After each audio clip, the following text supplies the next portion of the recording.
Gen Z नाम सुनते ही दिमाग में एक छवि बनने लगती है कि सोशल मीडिया वाली, टेलीविजन वाली, लेकिन जालौर के रेवत गांव की जेनजी कुछ ऐसा कर रही हैं जिसे हर किसी को सीखने की जरूरत है। एक शिक्षक की पहल जिसने जनरेशन गैप कम करने के अनोखे तरीके को निकालने का और जेनजी के सामने पेश किया। देखिए रिपोर्ट। जेनजीज के लिए अनोखी पहल, सोशल मीडिया नहीं, इतिहास बना इंटरेस्ट। शिक्षक ने उठाया बीड़ा, बच्चों ने टास्क किया पूरा। नेपाल आंदोलन के बाद देश विदेश में जेनजी यानी जनरेशन जेड चर्चा का विषय बनी हुई है। जेनजी यानी वो जनरेशन जिसका जन्म 1997 से 2012 के बीच हुआ, वो जनरेशन जिसे अक्सर सोशल मीडिया पर खोया हुआ बताया जाता है।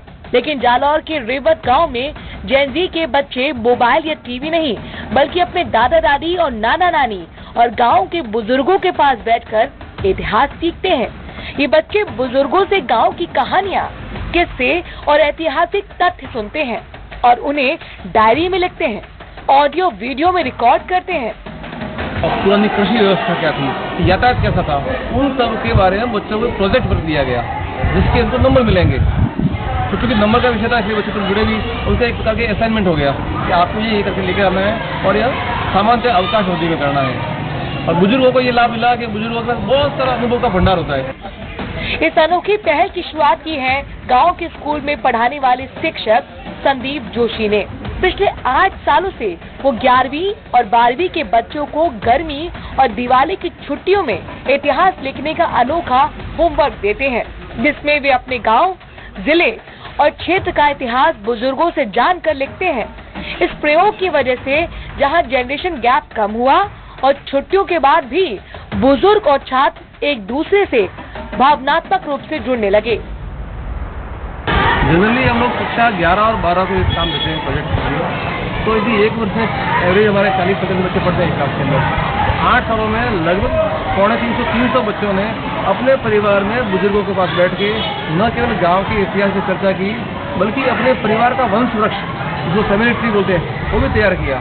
अब तक इस प्रोजेक्ट के तहत करीब 300 छात्र अपने गांव, रेवत, कलापुरा, डकात्रा और मोक का इतिहास एक पोथी में दर्ज कर चुके हैं। छुट्टियों के बाद जब ये कहानियां स्कूल में जमा होती हैं, तो शिक्षक उन्हें इकट्ठा कर स्थायी रूप से लिपिबद्ध करते हैं। इसके द्वारा गांव के इतिहास के बारे में, अपने परिवार के बारे में जो कहा गया, उसका कलेक्शन हमारे यहाँ हो जाएगा। उसके आधार पे गांव का इतिहास लिखना, स्थानीय इतिहास को लेखन की दृष्टि से अत्यंत सिद्ध प्रयोग है और इस प्रकार से हम आगे बढ़ सकते हैं। उस दृष्टि से हमने 8 वर्ष तक लगातार इस पर काम किया है। जहां एक और इस पहल से बच्चों में इतिहास को लेकर रुचि बढ़ी है, तो वहीं दूसरी ओर बुजुर्गों और नई पीढ़ी के बीच की दूरी भी कम हुई है। गांव की चौपाल और घर की डेहरी अब एक बार फिर संवाद और स्नेह का केंद्र बन गई है। परिवार के बुजुर्ग हो तो उनके पास बैठेगा, उनके अनुभव को सीखेगा, तो इतिहास के साथ साथ वो और भी जीवन देने की नई बातें सीख सकता है।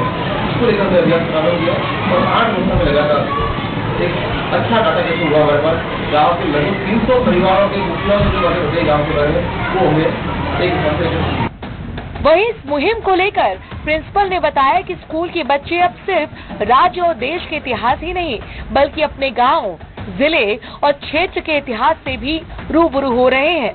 परीक्षा परिणाम में भी इतिहास विषय में पहले बच्चे 60 से 70% तक नंबर लाते थे, लेकिन अब 100% तक ला रहे हैं।